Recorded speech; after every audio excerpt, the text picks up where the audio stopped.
कर रहे हैं विद्युत धारा के चुंबकीय प्रभाव की। हम जानते हैं कि जब किसी चालक में धारा प्रवाहित की जाती है तो उसके चारों ओर एक चुंबकीय क्षेत्र उत्पन्न हो जाता है, और इसकी खोज 1820 में डेनिश साइंटिस्ट ऑस्टेन ने की थी। उन्होंने जो प्रयोग किया था तो उसका मैं परपट चित्र आपको बता देता हूं। देखिए, इसमें एक चालक है, जैसा आप देख पा रहे हैं, ये भी एक चालक है। उसका संबंध एक बैटरी, एक कुंजी और एक धारा नियंत्रक से कर दिया गया है। और देखिए, आप कहेंगे सर इस प्रयोग में और नॉर्थ, साउथ, ईस्ट और वेस्ट कहां से आए?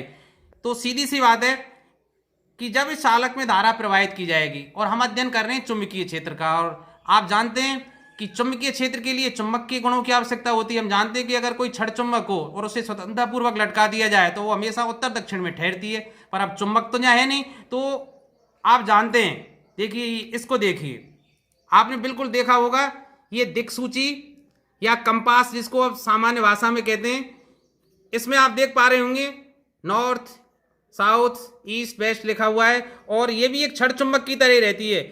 क्यों छड़ चुंबक की तरह क्यों रहती है? क्योंकि इसकी जो सुई है, आप देख रहे हैं, नॉर्थ साउथ में ही हमेशा स्थिर रहती है, अर्थात उत्तर दक्षिण में ही ठहरती है। और ये तभी विक्षेपित होगी जब इसके समीप कोई दूसरी चुंबक लाई जाए। तो उन्होंने क्या किया था, इस चालक में जैसे ही धारा प्रवाहित की और एक कंपास को इसके पास लाए, तो उन्होंने देखा कि जैसे ही इसमें धारा प्रवाहित करते हैं इस चालक में, वैसे ही इस दिक्सूची में विक्षेप आता है। इसका मतलब इसमें विक्षेप कब आएगा? जब दूसरी चुंबक हो, और दूसरी चुंबक हमारे पास है नहीं। तो ये चुंबक का कार्य किसने किया? इस धारावाही चालक ने। अर्थात धारावाही चालक में जैसे ही विद्युत धारा प्रवाहित की, उसने चुंबक का कार्य किया, और चुंबक का कार्य करने के कारण इस दिक्सूची में विक्षेप आया। फिर उसने इस प्रयोग को आगे और जारी रखा और धारा की दिशा को परिवर्तित कर दिया। जैसे जहां देख रहे हैं आप, यहाँ जैसे इधर की तरफ माइनस था, प्लस है, अब दूसरे सर्किट में मैंने प्लस माइनस की स्थिति को बदल दिया है। अर्थात पहले धारा दक्षिण से उत्तर जा रही थी, जैसे साउथ टू नॉर्थ जा रही थी, क्योंकि हम जानते हैं विद्युत धारा धन से ऋण टर्मिनल की ओर प्रवाहित होती है। ये एक साइन कन्वेंशन है, चिन्ह परपाटी है। वास्तविकता तो अलग है।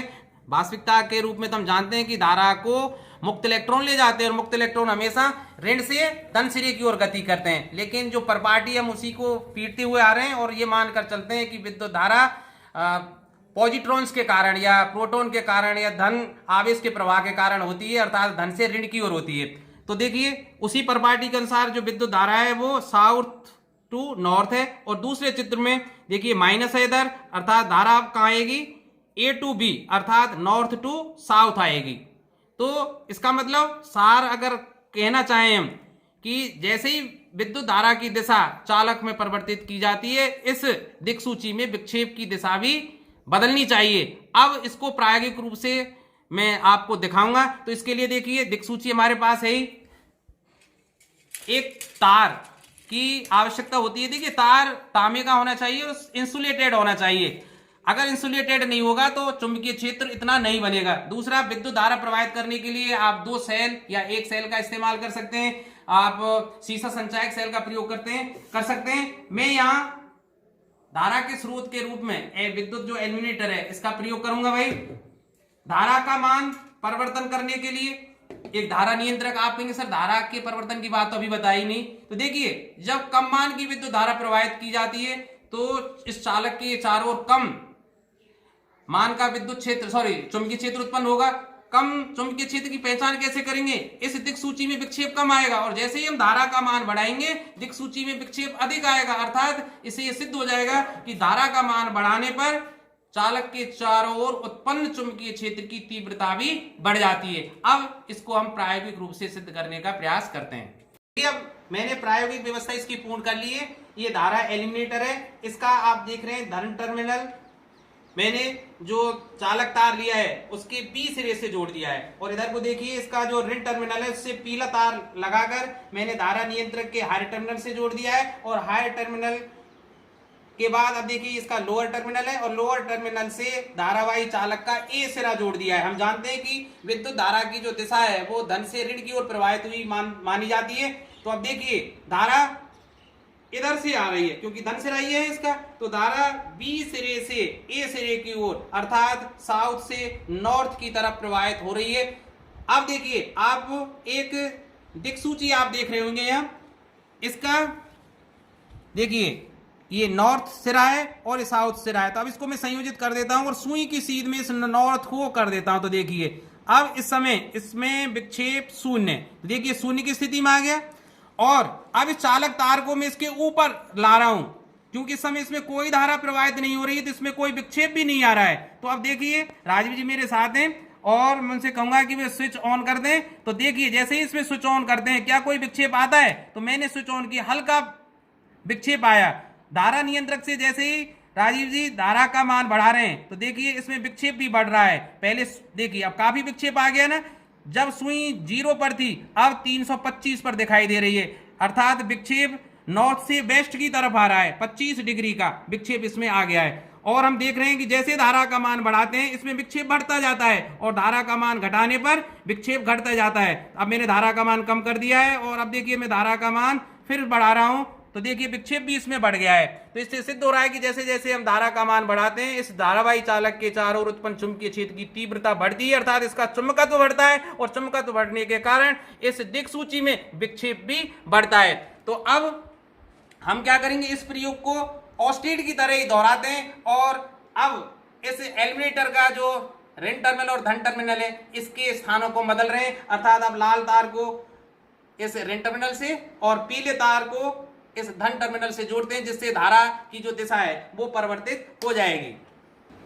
तो देखिए अब मैंने तारों की स्थिति को बदल दिया है और अब पीला जो वाला तार है वो एलिमिनेटर के धन टर्मिनल से जुड़ा हुआ है और रेड वायर ऋण टर्मिनल से जुड़ा हुआ है। और अब धारा की दिशा देखिए धन टर्मिनल से इधर की ओर आएगी, अर्थात अब धारा ए से बी की ओर, और ए सिरे की तरफ हमने नॉर्थ माना है और बी सिरे की ओर हमने साउथ माना है। मैं चित्र की व्यवस्था आपको बता देता हूं, बिल्कुल इस चित्र की तरह है। देखिए अब धारा ए से बी की ओर आ रही है, अर्थात नॉर्थ से साउथ की तरफ आ रही है। और अब मैं दिक् सूची को भी बिल्कुल यहां लेके आ रहा हूं और देखिए इसमें नॉर्थ की दिशा में नहीं है सुई, तो इसको आप पहले ढंग से सेट कर लें। और मैंने दिक्सूची को बिल्कुल संबंधित कर लिया है और इसका जो रेड वाला सिरा है अर्थात नॉर्थ जो सिरा है बिल्कुल 0 की पोजीशन में, अर्थात सुई नॉर्थ टू साउथ रखी हुई है, बिल्कुल इस चित्र की तरह। देखिए नॉर्थ टू साउथ, और धारा भी इस चालक में ए से बी की तरफ प्रवाहित होगी। अब मैं इस धारावाही चालक को इसके ऊपर लेके आ रहा हूं बिल्कुल इस तरह से। अब देखिए इसमें कोई विक्षेप नहीं है क्योंकि इसमें इस समय कोई धारा प्रवाहित नहीं हो रही है, अर्थात इस धारावाही चालक के चारों ओर चुंबकीय क्षेत्र नहीं है, इसलिए इसमें कोई विक्षेप भी नहीं आ रहा है। अब मैं एलिमिनेटर का देखिए जो ये सिरा है इसको ऑन करता हूं, इसके स्विच को जैसे ही ऑन करता हूं तो इसमें धारा प्रवाहित होगी।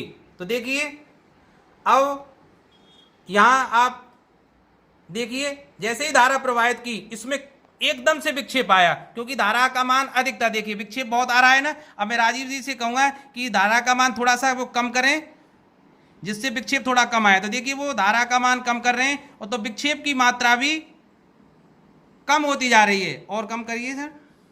तो देखिए जैसे ही धारा का मान वो कम कर रहे हैं विक्षेप बहुत कम हो गया है क्योंकि ये सुई काफी सॉफ्ट होती है और अपनी अक्ष पर बहुत हल्के चुंबकीय क्षेत्र से ही घूम जाती है। अब जैसे फिर धारा का मान अगर हम बढ़ाएंगे तो इस धारावाही चालक के चारों ओर उत्पन्न चुंबकीय क्षेत्र का मान भी बढ़ जाएगा।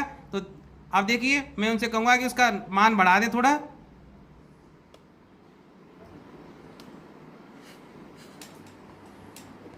तो मैं राजीव जी से कहूंगा कि अब धारा का मान थोड़ा सा घटाएं जिससे इसमें विक्षेप कम हो। तो देखिए राजीव जी धारा नियंत्रक की सहायता से विक्षेप को कम करने का प्रयास कर रहे हैं। उन्होंने धारा का मान देखिए कम किया है तो इसमें विक्षेप भी बहुत कम आ रहा है। तो देखिए चूंकि ये सुई अपने अक्ष पर बहुत सरलता से घूमती है तो देखिए अब इसमें मुश्किल से 5 या 10 डिग्री का विक्षेप आ रहा है। और राजीव जी से कहूंगा कि अब धारा का मान बढ़ाएं।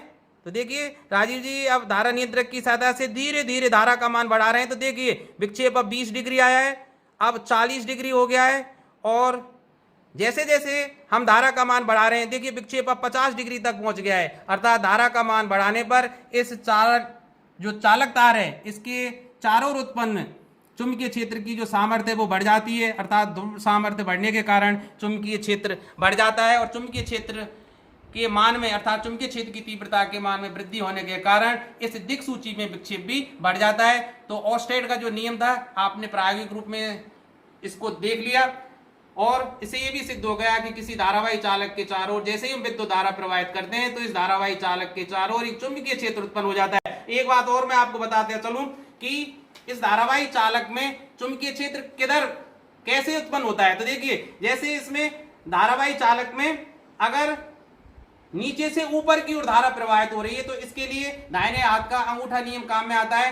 तो आप क्या करेंगे कि धारावाही चालक को अपने दाहिने हाथ में इस तरह से पकड़िए कि अंगूठा धारा की दिशा में हो। जैसे धारा नीचे से ऊपर की ओर आ रही है तो अंगूठा मेरा धारा की दिशा में है, तो उंगलियां जिधर मुड़ती हैं इस तरह से कर्ल करती हैं, तो उंगलियां इस तरह से मुड़ रही हैं तो इसके चारों ओर चुंबकीय क्षेत्र भी इस तरह से उत्पन्न होगा और उसकी दिशा कैसे होगी, इस तरह से होगी, अर्थात एंटी क्लॉकवाइज होगी। ठीक है। और धारा अगर ए से बी की ओर आती जैसे इस समय आ रही है तो हम दाहिने हाथ में चालक को ऐसे पकड़ दे कि अंगूठा धारा की दिशा में, तो जैसे इस तरह से पकड़ना पड़ता, तो चुंबकीय क्षेत्र कैसे उत्पन्न होता है, इस तरह से। जिधर मेरी उंगलियां मुड़ रही हैं इसके चारों, एक चूड़ी आप देखिए, जैसे महिलाएं चूड़ी पहनती है ना, तो चूड़ी की तरह इसमें चारों ओर चुंबकीय क्षेत्र उत्पन्न होगा और उस चुंबकीय क्षेत्र का मान दूरी के हिसाब से बदलता है, अर्थात जैसे जैसे मैं इससे दूर चलता जाऊंगा चुंबकीय क्षेत्र की तीव्रता कम होती जाएगी और इसके समीप आने पर चुंबकीय क्षेत्र की तीव्रता बढ़ती जाएगी।